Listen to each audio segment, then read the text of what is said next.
ایمان کے ساتھ اور ثواب کی نیت سے عبادت کے لیے کھڑا ہو، اس کے پچھلے تمام گناہ معاف کر دیے جاتے ہیں۔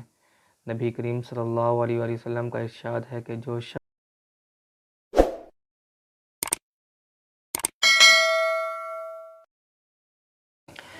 بسم اللہ الرحمن الرحیم۔ السلام علیکم، میں ہوں آپ کا دوست محمد رضوان۔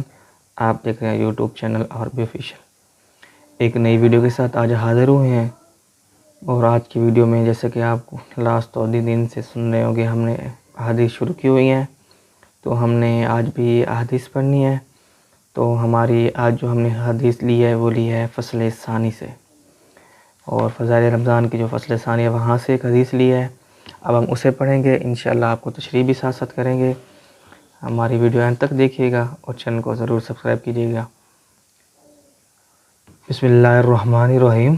نبی کریم صلی اللہ علیہ وآلہ وسلم کا ارشاد ہے کہ جو شخص لیلۃ القدر میں ایمان کے ساتھ اور ثواب کی نیت سے عبادت کے لیے کھڑا ہو، اس کے پچھلے تمام گناہ معاف کر دیے جاتے ہیں۔ نبی کریم صلی اللہ علیہ وآلہ وسلم کا ارشاد ہے کہ جو شخص لیلۃ القدر میں ایمان کے ساتھ اور ثواب کی نیت سے عبادت کے لیے کھڑا ہو، اس کے پچھلے تمام گناہ معاف کر دیے جاتے ہیں۔ اب اس کے فائدات کی تشریح کرتے ہیں۔ کھڑا ہونے کا مطلب یہ ہے کہ نماز پڑھے، اور اسی حکم میں یہ بھی ہے کہ کسی اور عبادت، تلاوت اور ذکر وغیرہ میں مشغول ہو۔ اور ثواب کی امید رکھنے کا مطلب یہ ہے کہ ریا وغیرہ کسی بدنیتی سے کھڑا نہ ہو، بلکہ اخلاص کے ساتھ محض اللہ کی رضا اور ثواب کے حصول کی نیت سے کھڑا ہو۔ خطابی رحمۃ اللہ علیہ کہتے ہیں کہ اس کا مطلب یہ ہے کہ ثواب کا یقین کر کے بشاشت سے قلب سے کھڑا ہو، بوجھ سمر کا بددلی کے ساتھ نہیں۔ اور کھلی ہوئی بات ہے کہ جس قدر ثواب کا یقین اور اعتقاد زیادہ ہوگا، اتنی ہی عبادت میں مشقت کا برداشت کرنا سہل ہوگا۔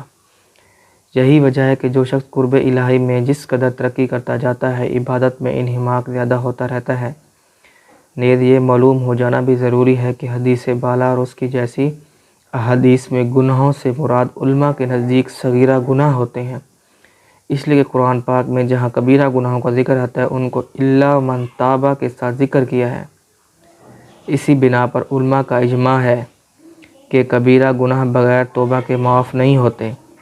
پس جہاں احادیث میں گناہوں کے معاف ہونے کا ذکر آتا ہے، علماء اس کو صغائر کے ساتھ مقید فرمایا کرتے ہیں۔ میرے والد صاحب نور اللہ مرکزہ وردہ مرجع کا ارشاد ہے کہ احادیث میں صغائر کی قید دو وجہ سے مذکور نہیں ہوتی۔ اول تو یہ ہے کہ مسلمان کی شان یہ ہے ہی نہیں کہ اس کے ذمہ کبیرہ گناہ ہو، کیونکہ جب کبیرہ گناہ اس سے صادر ہو جاتا ہے تو مسلمان کی اصل شان یہ ہے کہ اس کو اس وقت تک چین ہی نہ آوے جب تک کہ اس گناہ سے توبہ نہ کر لے۔ دوسری وجہ یہ ہے کہ جب اس قسم کے مواقع ہوتے ہیں، مثلا لیلۃ القدر ہی میں جب کوئی شخص باامید ثواب عبادت کرتا ہے، تو اپنی بدعمالیوں پر ندامت اس کے لیے گویا لازم ہے اور ہو ہی جاتی ہے۔ اس لیے توبہ کا تحقق خود بخود ہو جاتا ہے کہ توبہ کی حقیقت گزشتہ پر ندامت اور آئندہ کو نہ کرنے کا عزم ہے۔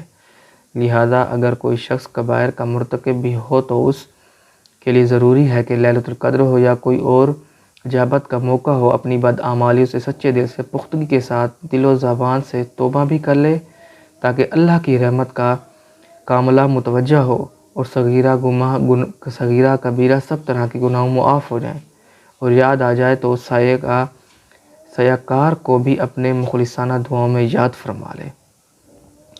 جی دوستو، ہم نے یہ حدیث پڑھی ہے تو اس میں لیلۃ القدر کا ذکر کیا گیا ہے۔ لیلۃ القدر ہوتی ہے جو ہمارے پاس ماہ رمضان کے آخری 10 روزے ہوتے ہیں، اس کی طاق راتوں میں ہوتی ہے۔ اس رات کا اجر بہت زیادہ ہے، اور اس حدیث میں کہا گیا کہ اس رات کو جو ایمان کے ساتھ اور ثواب اس کی نیت سے نماز پڑھتا ہے تو اللہ تعالیٰ اس کے تمام گناہ معاف کر دیتا ہے۔ ہم یہ نہیں کہ ہم جو گناہ کرتے ہیں اس پہ ڈٹ جائیں کہ ہم نے یہ کیا ہے۔ اگر ہم اس کی اللہ سے سچے دل سے توبہ کریں تو وہ معاف کرنے والی ذات ہے، کیونکہ حقوق اللہ تعالیٰ معاف کر دیتا ہے کہ اگر ہمارے آنکھ سے ایک مکھی کے سر جتنا بھی آنسو آ جائے تو اللہ تعالیٰ ہمارے گناہ معاف کر دیتا ہے، وہ غفور و رحیم ہے۔ جبکہ حقوق العباد وہ ہم نے خود کرنے ہوتے ہیں، معافی مانگنی ہوتی ہے، لوگوں سے، لوگوں کے حقوق ہوتے ہیں، ہم جب تک ایک دوسرے سے معافی نہیں مانگیں گے، ایک دوسرے کو معاف نہیں کریں گے، وہ کسی صورت بھی معاف نہیں ہوں گے۔ اس لیے ہمیں چاہیے کہ ہمارے جو گناہ ہیں، صغیرہ ہیں چاہے کبیرہ ہیں، چھوٹے یا بڑے، سب پر ندامت ہونا چاہیے، سب کی معافی مانگنی چاہیے، کیونکہ وہ بخشنے والی ذات ہے۔ وہ بس یہی کہتا ہے کہ میرے پاس چل کے آؤ، بس ایک دفعہ چل کے آؤ، اسے معافی تو مانگو، پھر دیکھو تمہارا رب تمہیں کیسے معاف کرتا ہے۔ اس لیے ہمیں معافی مانگنی چاہیے خدا سے اپنے گناہوں کی، کیونکہ ہمارے گناہ، ہم مسلمان ہیں، وہ ہمیں سزا تو ملنی ہے۔ اگر ہم معافی مانگ لیں تو کیا پتہ وہ ذات ہمیں معاف کر دے اور ہمیں بھی جنت نصیب ہو جائے۔ آج کے لیے اتنا ہی۔ مجھے امید ہے کہ آپ کو میری ویڈیو اچھی لگتی ہوں گی، کیونکہ میرا مقصد ہے دین کا کام آپ تک پہنچانا اور رمضان کی برکتیں، اس میں جو چیزیں ہیں وہ بتانا۔ اس لیے مجھے دعاؤں میں ضرور یاد رکھیے گا۔ آج کے لیے اتنا ہی۔ اللہ حافظ۔